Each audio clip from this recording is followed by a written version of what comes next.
Bismillahirrahmanirrahim. Assalamualaikum warahmatullahi wabarakatuh. Selamat pagi Mas dan Mbak semuanya. Bagaimana kabarnya? Semoga selalu dalam keadaan sehat ya. Saya ingatkan kembali, tetap patuhi protokol kesehatan, dijaga pola makannya agar kita terhindar dari paparan virus COVID-19. Sebelumnya perkenalkan, saya Irwan Bawono, mahasiswa PLP UNS di SMK Negeri 1 Karanganyar. Hari ini saya akan menemani Mas dan Mbak semuanya belajar materi matematika mengenai limit fungsi aljabar. Sebelumnya sudah siap belajar ya? Silakan dipersiapkan alat tulisnya, buku tulis, buku paket untuk mendukung kegiatan pembelajaran kita pada pagi hari ini. Yang pertama, silakan nanti diisi presensinya. Linknya sudah saya kirimkan di Google Classroom, dan setelah itu link video pembelajaran YouTube ini juga saya sudah kirimkan. Silakan disaksikan dari awal sampai selesai. Apabila nanti ada kendala atau ada kesulitan atau ada materi yang belum paham, nanti bisa kita diskusikan entah di grup WhatsApp, di Classroom, atau mungkin di komentar YouTube-nya juga bisa ya nanti ya. Setelah itu di akhir nanti akan ada beberapa latihan soal yang harus Mas dan Mbak semua kerjakan agar nanti saya tahu sejauh mana pemahaman Mas dan Mbak semuanya. Oke. Yang akan kita pelajari hari ini adalah tentang nilai limit fungsi aljabar dan juga masalah yang berkaitan dengan limit fungsi aljabar, itu KD 330 dan juga KD 430. Kemudian saya petakan ke dalam beberapa sub materi. Yang pertama adalah pengertian atau definisi limit, kemudian ada sifat-sifat limit, kemudian ada menentukan nilai limit yang menuju suatu variabel tertentu, dan juga menentukan nilai limit yang menuju suatu variabel tak berhingga. Untuk pertemuan kali ini kita akan ke fokus kedua materi saja, yaitu pengertian limit dan juga sifat-sifat dari limit itu sendiri. Untuk memahami limit, ini saya akan sering menggunakan grafik fungsi. Ya, jadi kita ingat kembali mengenai grafik fungsi. Yang pertama, kita punya fungsi konstan ya, ini berarti fx sama dengan K ya. Jadi berapapun nilai X yang kita punya, entah di sini, ataupun di sini, kalau kita substitusikan hasilnya tetap K, Y-nya sama dengan K, terus menerus ya. Seperti itu interpretasinya. Kemudian yang seperti ini kita punya grafik fungsi fx sama dengan X ya. Jadi kalau kita punya di sini A, di sini B, dan di sini C, kita substitusikan ke fx, nanti hasilnya di sini fa sama dengan A ya. FB sama dengan B, dan FC sama dengan C, seperti itu.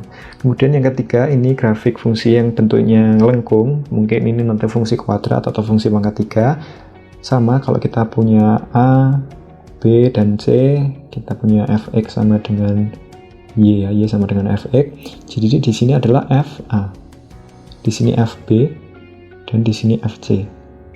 Nah, interpretasi grafik ini akan sering kita gunakan dalam pembahasan limit kali ini. Oke, selanjutnya kita langsung masuk saja ke dalam grafik fungsi untuk memahami limit. Limit sendiri secara bahasa diartikan sebagai batas, namun dalam kajian matematika kali ini kita akan sering mengaitkannya dengan nilai pendekatan atau mendekati atau menuju. Jadi kalau saya mengatakan X mendekati atau X menuju, itu artinya sama saja ya, seperti itu. Oke. Yang pertama saya punya grafik fungsi Y sama dengan X plus 1. Kemudian diberi pertanyaan seperti ini, berapakah nilai Y saat X mendekati 2? Nah, secara matematis kita bisa kerjakan seperti ini ya. Y sama dengan F2. Jadi sama dengan, kita substitusikan X sama dengan 2-nya, 2 ditambah 1 sama dengan 3. Ini secara matematis. Kalau kita melihat grafik fungsi pun juga bisa. Yang pertama kita lihat dulu X-nya di sini 2. Kita tarik ke atas, lurus, tegak lurus dengan sumbu X. Kita bertemu pada kurva Y sama dengan X plus 1. Kemudian kita tarik ke kanan, sejajar dengan sumbu X. Ternyata di sini 3. Jadi kalau X-nya sama dengan 2, Y-nya sama dengan 3. Secara grafik fungsi seperti itu cara mengerjakannya ya. Kemudian kalau kita diberi pertanyaan, berapakah nilai Y saat X mendekati 2? Nah, kita tinjau lagi dari grafik fungsi ini. Ketika X mendekati 2 dari kiri maupun dari kanan. Kalau dari kiri berarti kan ya nanti dari 0,5, 1, 1,5, terus 1,7, 1,9 sampai mendekat ke 2. Ternyata nanti Y-nya juga mendekati 3 dari bawah. Di sini ya, dari 1,5, dari 2, 2,5, semakin mendekat sampai ke 3. Dari kanan pun juga demikian. mulai dari 3,5, 3, 2,5 sampai mendekati X sama dengan 2, ternyata Y-nya juga mendekati 3, mulai dari 4, 3,7, 3,5, terus nanti mungkin 3,2 sampai sangat dekat ke 3. Jadi dari pendekatan melihat grafik fungsi ini tadi, kita bisa mengatakan bahwa limit X mendekati 2, jadi ini yang kita cari, X-nya tadi mendekati 2, untuk grafik fungsinya, untuk fungsinya ini adalah berapa? 3. Seperti itu ya. Nah, inilah konsep limit. Jadi limit itu nanti membicarakan tentang bagaimana suatu variabel itu mendekati suatu nilai, dan hasil fungsinya itu nanti bagaimana jika variabel yang kita punya itu hanya mendekati. Seperti itu ya konsep limitnya.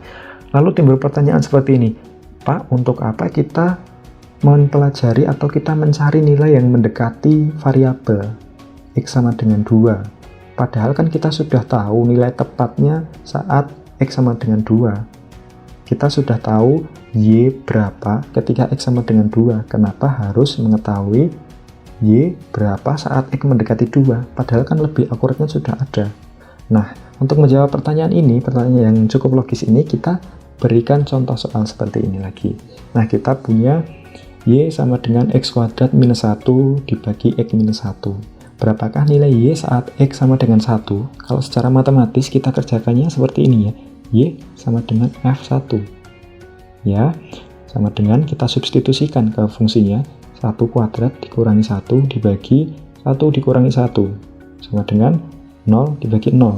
Nah, ini merupakan masalah dalam matematika karena kita tidak pernah tahu berapakah bilangan 0 dibagi 0, atau sering kita sebut dengan tidak terdefinisi. Nah, karena kita tidak tahu berapa nilai Y saat X sama dengan 1, mungkin kita bisa menjawab berapakah nilai Y saat X mendekati 1. Bukan saat X sama dengan 1 ya. Itu hanya X-nya sangat dekat dengan 1, sangat dekat sekali, tapi bukan 1. Oke, nah disinilah konsep limit digunakan. Kata kita tulisnya seperti ini, limit X mendekati 1 untuk fungsi X kuadrat minus 1 dibagi X minus 1. Oke, pendekatan pertama, kita lihat grafik fungsinya lagi. Kita lihat kalau X mendekati 1 dari kiri, kemudian kita lihat X mendekati 1 dari kanan, kita tarik garis lurus yang tegak lurus dengan X, kemudian pada perpotongan fungsinya kita tarik garis yang sejajar dengan sumbu X, ternyata di sini mendekati 2. Ya, entah dari kanan atau dari kiri, nanti Y-nya mendekati 2, entah dari atas ataupun dari bawah. Jadi di sini kita bisa tulis sama dengan 2. Seperti itu ya. Kalau kita gunakan pendekatan numerik, ternyata juga demikian. Kita lihat X mendekati 1 dari kiri, mulai dari 0, 0,5, 0,7, dan seterusnya sampai 0,99999. Nanti Y-nya ternyata mendekati satu nilai juga, yaitu 2. Mulai dari 1,5, 1,7, sampai 1,9999 itu mendekati 2. Nah, dari bagian kanan pun juga berlaku demikian. Kita lihat ketika X mendekati 1 dari arah kanan, yaitu dari 2, 1,7, 1,5, dan seterusnya sampai 1,0001, ternyata Y-nya juga mendekati 2. Dari 2,7, 2,5, dan seterusnya sampai 2,000001. Nolnya sangat banyaknya mungkin nanti. Nah, kita simpulkan dari cara kita melihat fungsi dan juga cara kita menyelesaikan dengan numerik, ternyata ini jawaban yang benar. Seperti itu ya. Disinilah peran limit digunakan. Jadi kita bisa memperkirakan, kita bisa melihat berapakah nilai Y suatu fungsi, berapakah nilai f(x) suatu fungsi ketika x-nya mendekati bilangan yang mungkin tidak bisa kita definisikan fungsinya di sana. Seperti itu ya. Oke. Nah, dari dua ilustrasi tadi kita coba definisikan limit itu sendiri seperti apa. Oke, secara intuisi, jadi limit X mendekati C untuk fx sama dengan L, artinya ketika X sangat dekat dengan C, nah ini X sangat dekat dengan C, jadi X-nya nanti mendekat dengan C, entah dari kiri maupun dari kanan, tapi tidak sama dengan C, jadi ini hanya mendekati, jadi tidak pernah berhimpit dengan C, maka fx dekat dengan L. Nah, maka fx nanti akan dekat dengan L, dia akan mendekati entah dari bawah ataupun dari atas. Secara intuisinya seperti itu ya. Nah, kalau secara formalnya, definisinya sebagai berikut. Jika dikatakan bahwa limit X mendekati C dari fx adalah L, artinya untuk setiap epsilon positif letaknya di sini. Epsilon positif. Epsilon itu adalah bilangan yang sangat kecil. maka terdapat delta positif. Delta letaknya di sini. Nah, sehingga untuk mutlak X minus C kurang dari delta, ini artinya jarak X dengan C ini kurang dari delta, kan mutlak ya, konsep mutlak ingat kembali, berlaku jarak Fx dengan L kurang dari epsilon. Seperti itu secara formalnya. Kemudian nanti kita coba lihat di GeoGebra ya. Ya, bisa diperhatikan pada GeoGebra di sini saya punya grafik fungsi. Ini fungsi pangkat 3 ya, namun saya ambil sekarang saja. Kemudian di sini saya punya X sama dengan 2. Lalu di sini ternyata Fx-nya adalah 3,5 lebih, mungkin 3,6 atau berapa. Dan di sini saya punya delta 0,5. Jadi jaraknya dari 2 ke kanan 2,5, ke kiri 1,5. Nah, ketika deltanya saya persempit, atau dengan kata lain, ketika X-nya ini akan mendekati 2, baik dari kiri maupun dari kanan, nanti ternyata bagian Fx-nya, yaitu I dan G, akan mendekati L. Saya perlihatkan ilustrasinya, saya perdekat ya. Kita lihat perubahannya ya. Semakin mendekat, ternyata G dan I juga mendekati L. G dan I sendiri merupakan Fx dari X yang akan mendekati 2. Kita lihat semakin dekat, tambah dekat lagi, dan sampai jaraknya sangat dekat sekali. Namun di sini nilai X-nya tidak sama dengan 2, dia hanya sangat dekat. Ya, kalau saya perjauh lagi, bisa dilihat, saya ulangi lagi. Nah, inilah nilai pendekatan limit itu sendiri. Oke, semoga bisa difahami ya. Kita kembali ke PowerPoint lagi. Oke, selanjutnya setelah memahami definisi limit secara intuisi maupun secara formal, dan juga telah kita lihat ilustrasi di GeoGebra tadi, kita harus memahami juga limit kanan dan limit kiri. Teoremanya sebagai berikut. Limit X mendekati C dari Fx sama dengan L ada jika dan hanya jika limit kirinya ada dan limit kanannya ada. Atau ditulis limit X mendekati C dari arah kiri Fx sama dengan L sama dengan limit X mendekati C dari kanan Fx. Nah, limit kiri itu apa? Limit kiri itu adalah nilai limit ini ketika X-nya mendekati C dari kiri. Kemudian limit kanan itu sama juga nilai limit di sini nanti ketika X-nya mendekati C dari arah kanan. Nah, ini dikatakan punya limit jika X mendekati C dari kiri dan kanan, nanti Fx-nya sama-sama mendekati L. Jadi kita bisa katakan sama dengan. Seperti itu. Lalu, memangnya ada Pak fungsi yang tidak punya limit? Ada. Saya beri ilustrasinya sebagai berikut. Nah, ini mungkin saya buntet, ini saya bolong ya. Oke, fungsi ini didefinisikan bagaimana? Kita didefinisikan di dua daerah ternyata. Fx sama dengan, kita perhatikan untuk bagian C ke kiri. Ternyata merupakan fungsi konstan, jadi Fx sama dengan M untuk X kurang dari sama dengan C ya. Nah, untuk di bagian kanannya ini mungkin nanti fungsi kuadrat atau fungsi pangkat 3, namun mungkin fungsi kuadrat saja ya, tergantung nanti didefinisikannya bagaimana. Ini saya tulis misalnya AX kuadrat plus B, seperti itu saja untuk X lebih dari C. Nah, ini dia tidak punya limit. Kenapa? Karena limit kirinya, limit X mendekati C dari arah kirinya itu sama dengan M, dan ini berbeda dengan limit kanannya yaitu N. Limit kanannya itu N, limit X mendekati C dari arah kanan untuk Fx-nya. Nah, jadi ini tidak punya limit gitu ya. Semoga dapat difahami. Selanjutnya kita akan mempelajari sifat-sifat limit dan bagaimana penerapannya dalam menghitung limit fungsi di suatu nilai tertentu. Di sini ada 8 sifat limit, 9 mohon maaf. Jadi untuk N suatu bilangan berat positif, K suatu konstanta, F dan G adalah fungsi yang mempunyai limit di C. Ya, kita menuju sifat yang pertama yaitu limit X mendekati C dari K adalah K. K tadi adalah suatu konstan ya. Saya berikan ilustrasi grafiknya seperti ini. Kita bisa lihat ini merupakan K. Jadi untuk X mendekati C yang berapapun, entah C di sini atau C di sini atau C di sini, nanti Fx-nya akan mendekati K, bahkan sama dengan K untuk C yang dimanapun. Jadi seperti inilah alasannya kenapa bisa ada limit X mendekati C dari K sama dengan K. Jadi cukup mudah ya untuk mengerjakannya. Contoh soalnya limit X mendekati 3 untuk 7, berarti tetap 7. Kemudian limit X mendekati 2 dari 4 berarti tetap 4. Oke, seperti itu. Selanjutnya, sifat yang kedua, limit X mendekati C dari X sama dengan C. Saya beri lagi ilustrasinya. Jadi, kalau misalnya saya punya X yang mendekati A, entah dari kanan ataupun dari kiri, nanti ternyata efeknya juga mendekati A juga. Ya kan? Ini sesuai dengan tadi grafik fungsi yang sudah kita pahami. Kemudian pun sama juga ketika X mendekati B, ternyata nanti efeknya juga mendekati B. Nah, dari sini kita simpulkan bahwa limit X mendekati C dari X sama dengan C. Seperti itu ya. Kita ke contoh soalnya. Limit X mendekati minus 9 untuk X sama dengan minus 9 langsung. Limit X mendekati 1 juta dari X 1 juta. Masih relatif mudah ya. Nah, dari dua sifat ini, kita akan gunakan untuk mengerjakan sifat yang ketiga, yaitu ketika limit X mendekati C dari K dikalikan Fx sama dengan K dikalikan limit X menuju C dari Fx. Nah, K konstanta, Fx-nya fungsi ya. Contoh soalnya, limit X mendekati 2 dari 3X. Kita pandang 3 ini menjadi konstantanya, kita pandang X menjadi Fx-nya.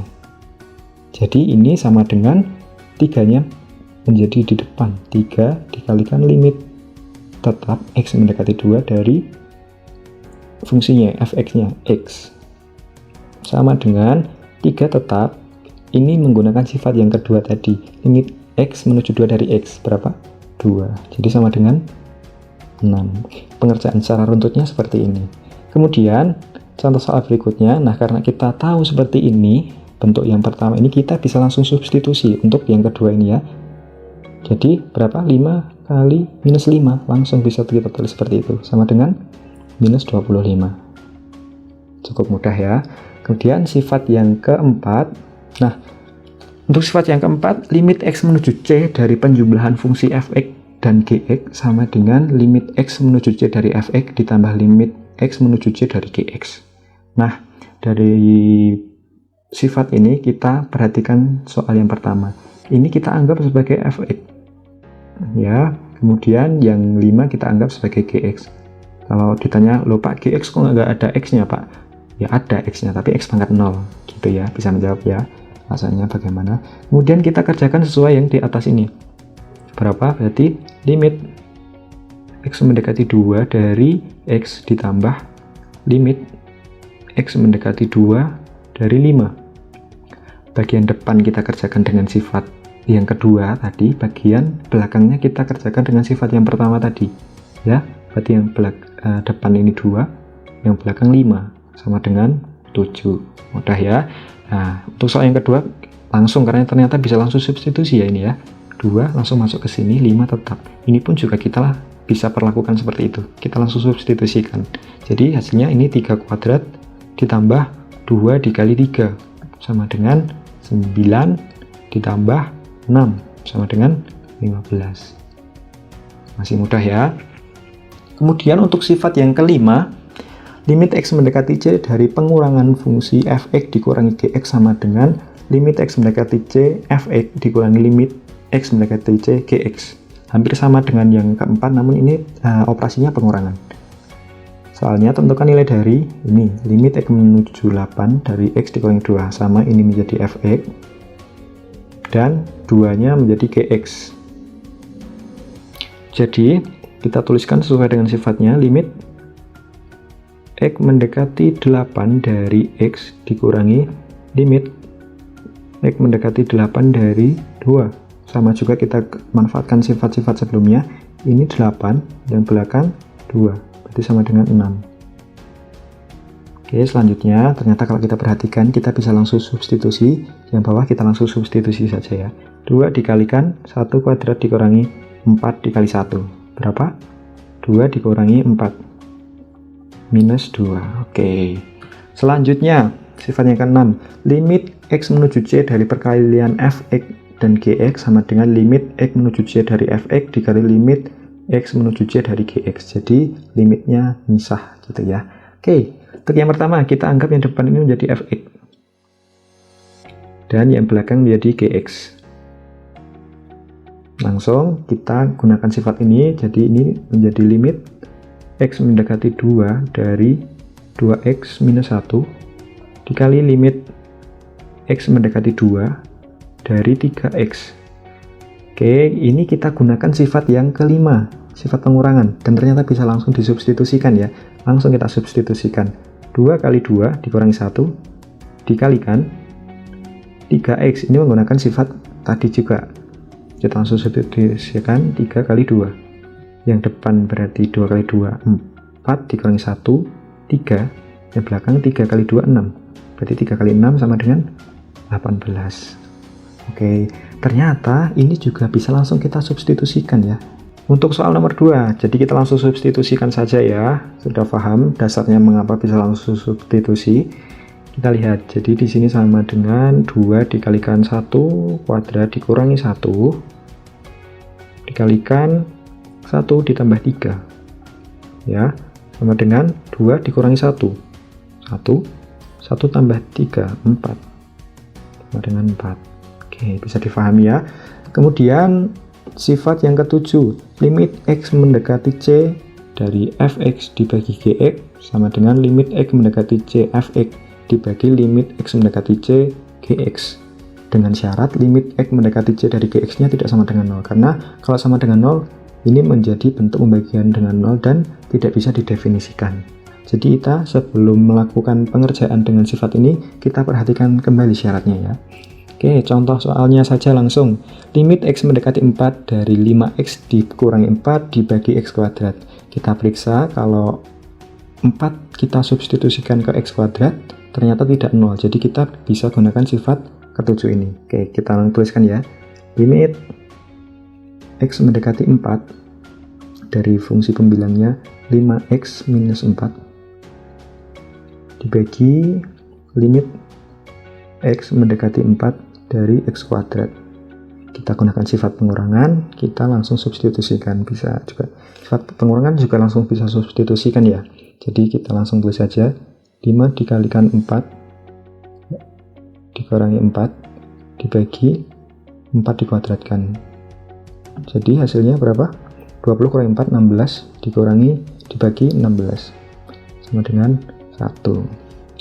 Oke, selanjutnya sifat ke-8, limit X mendekati C dari fungsi fx yang dipangkatkan n sama dengan pangkat n dari limit X menuju C fx.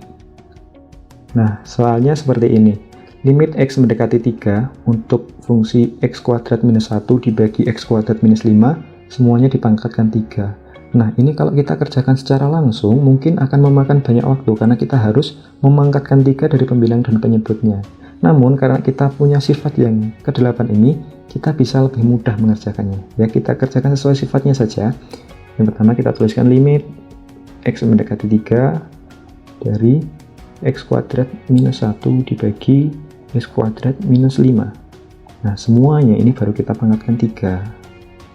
Kemudian yang ada di dalam kurung kita perhatikan lagi, jika kita substitusi apakah menghasilkan pembagian dengan 0?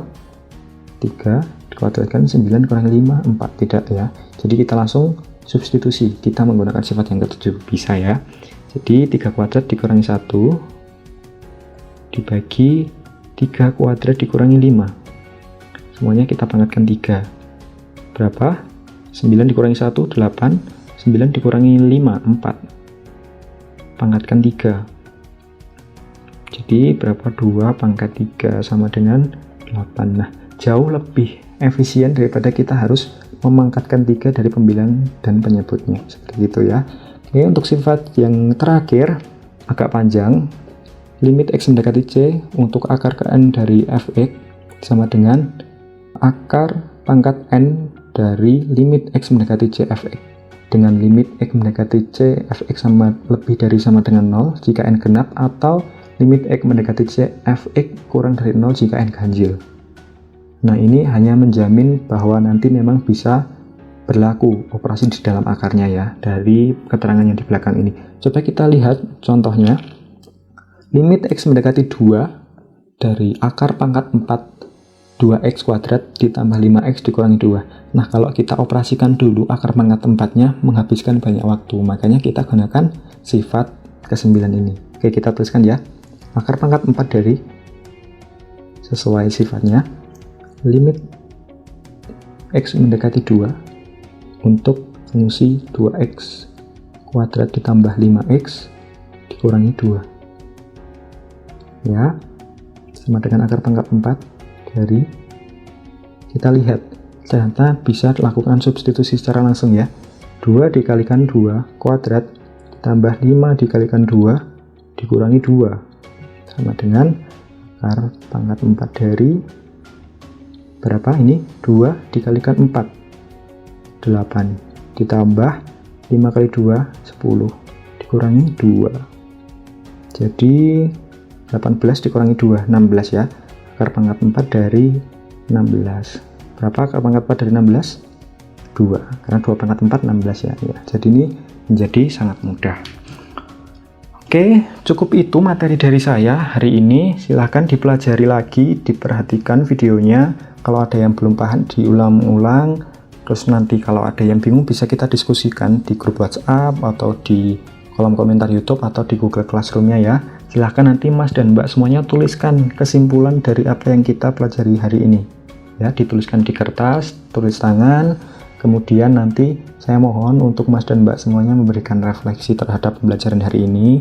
Apakah ada kelebihan-kelebihan yang mungkin bisa kita pertahankan atau mungkin ada kekurangan yang bisa kita perbaiki. Dan saya mohon sekali saran dari Mas dan Mbak semuanya untuk pembelajaran ke depan. Apakah kita menggunakan apa atau lebih baik menggunakan metode apa atau dengan kita sinkronus lewat Google Meet. Seperti itu, saya sangat mohon saran dari Mas dan Mbak semuanya. Seperti itu ya. Kemudian di balik itu tadi, setelah ada kesimpulan dan juga refleksi, silahkan nanti dikerjakan tugasnya. Ada beberapa soal yang nanti bisa saya koreksi dan bisa saya lihat pemahaman Mas dan Mbak semuanya dari soal-soal yang saya berikan. Nanti silahkan diupload di Google Classroom sesuai jadwal yang ada ya. Oke, untuk pertemuan selanjutnya, kita akan menentukan nilai limit fungsi aljabar dengan faktorisasi dan perkalian sekawan. Kenapa ada topik ini? Karena ternyata ada fungsi-fungsi yang limitnya tidak bisa kita tentukan hanya dengan 9 sifat tadi, hanya dengan substitusi. Jadi kita harus melakukan manipulasi aljabar terhadap fungsinya. Seperti itu. Nah, kita akan pelajari itu di pertemuan mendatang. Mungkin dari saya cukup itu. Mohon maaf jika banyak kekurangan. Terima kasih atas partisipasi aktif Mas dan Mbak semuanya dalam pembelajaran hari ini. Semoga bisa difahami dan mungkin cukup dari saya. Sekian, wassalamualaikum warahmatullahi wabarakatuh.